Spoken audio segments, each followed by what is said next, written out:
Yeah, that's one of the biggest things is the speed. Like everybody ain't that fast. I mean, everybody could be.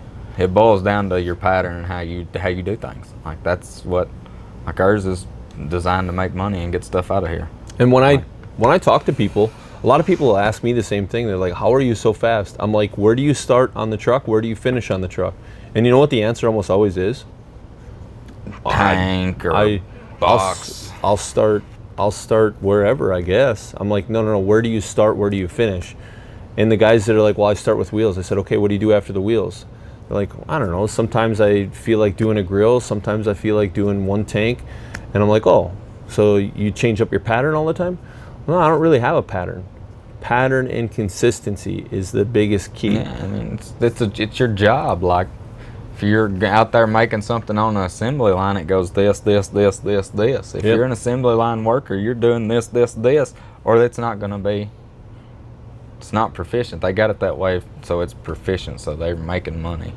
Like, so you got to do the same thing. It's repetition.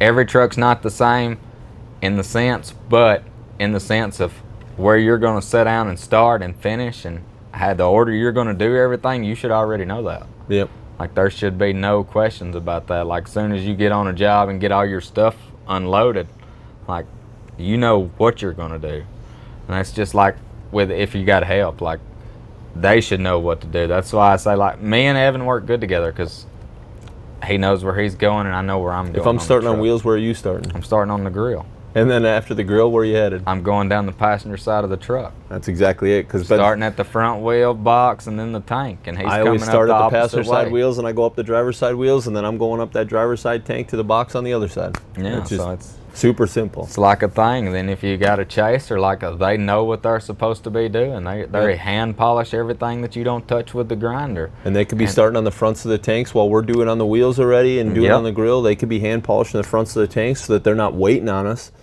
And then by the time we get done with the wheels, they're leaving the fronts of the tanks to start following us. And by the time we get to the front of the tank, we don't even need to touch it because it's already shiny once. Yeah, and that makes a big difference because, like, working by yourself, like, you got to stop. Like, you got to stop and you got to do everything yourself. So, like, you got to have a pattern for you working by yourself as well that works and is efficient. Like, I got a guy down in Mississippi that I call and he helps me. He usually chases me every time that I polish a truck nowadays. Sure. But it's took, like, where are we at? 4 years now to find somebody that I can call down there and will answer the phone and come to work, like if I do got a truck down there. And for the most part, it's probably because his OCD is the reason why he's so good at it. Like, because he's just picky. Like, I got to tell him to stop hand polishing scratches because they're not going to come out with your hand. But that's what it takes is somebody like that to help you. That you can, you don't need to watch. You can't watch after somebody while you're grinding. And I can't do it. When I work solo by myself, I would do the drive wheels first because I'd start with a brand new buff, and then I'd throw my hand polish on and blend them. But I wouldn't wipe it off. I would let it dry because I back then the polish I used, if I let it dry, I could wipe it off really easy. It's just like our polish now. Yeah. You know, you could dust it off when it's dry. So I would wipe it on, and then I would go and do both tanks. And then as soon as I got done with the tanks, I would wipe off my wheels, and then I would blend my tanks, and then I would color my tanks, and I would let that dry while I was doing the boxes. And then as soon as I got done with the boxes, I would do the front wheels, and then I would finish on the grill because I hated doing grills. But I would always want to use the leftover last bit of that buff on the grill because there's not a whole lot of nooks and crannies that you need a giant buff to get into.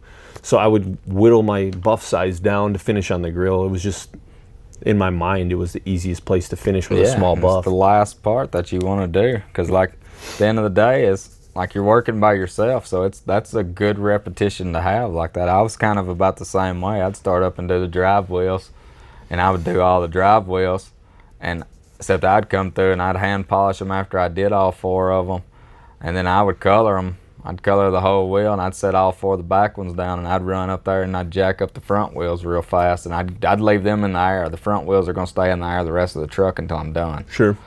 And then I would start cutting. I'd cut everything on the truck.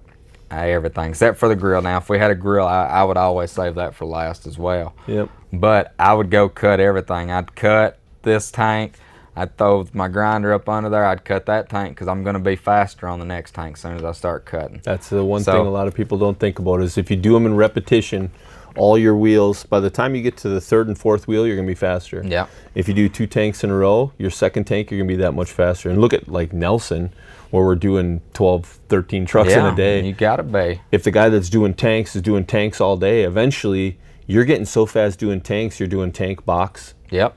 In the time somebody else is doing just a tank. Yep.